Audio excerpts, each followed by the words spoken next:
Christ, you've got it all. John Carpenter is one of my favorite directors. He's covered every genre from action to thriller to sci-fi. But what he is really known for is his horror. Today we'll be focusing on one of his lesser-known films, In the Mouth of Madness. This film is the final film in Carpenter's Apocalypse trilogy, which was preceded by The Thing and Prince of Darkness. While not a critical or even box office success, it has gained a cult following in recent years. Michael De Luca wrote the script in the late 80s and offered it to John Carpenter, who initially passed on the project. Carpenter changed his mind a couple years later and signed on to direct.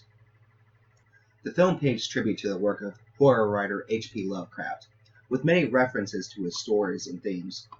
Its title is a play on Lovecraft's novella At the Mountains of Madness, and insanity plays a great role in the film as it does in Lovecraft's fiction. The opening scene depicts Trent's confinement to an asylum, with the bulk of the story told in a flashback, a common technique of Lovecraft. References made to Lovecraftian settings and details such as the old ones, and even direct quotes from his work. Sutter Kane's novels have similar titles to H.P. Lovecraft's stories: The Whisperer of the Dark, The Thing in the Basement, Haunter Out of Time, and The Hobbs End Horror. While this film does reference Lovecraft, it also pays tribute to Stephen King, who is a friend of John Carpenter, with Sutter Kane being an obvious reference to King, who, like Lovecraft, bases a lot of his stories in New England. Hobbs End can be seen as a substitute for Castle Rock in Sutter Kane's novels.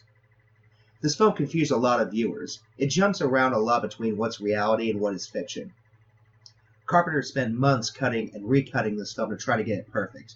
It does give a lot of clues that become clear on a second viewing. The film follows John Trent, played by Sam Neill, who is an insurance investigator tasked with investigating the disappearance of horror novelist Sutter Kane, and recovering the manuscript for his latest novel, In the Mouth of Madness. Trent is assigned to work with Kane's editor, Linda Stiles.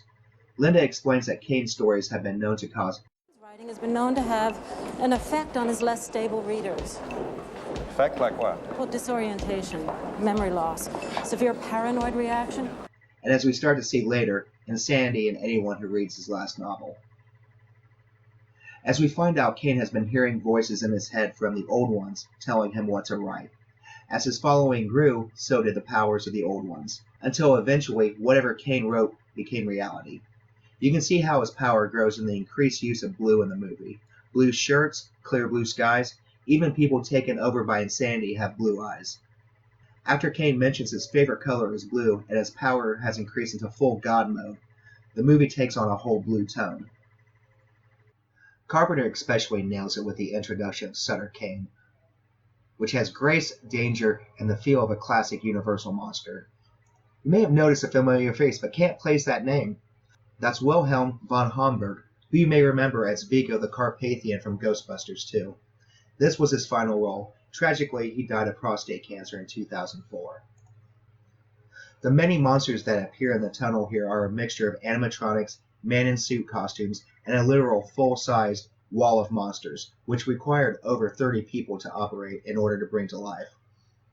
The effects work for the film was a heavy group effort from KMB Effects Group, with Robert Kurtzman, Howard Berger, and Greg Nicotero responsible for special makeup effects. These Lovecraftian monsters are nearly on the same level as The Thing.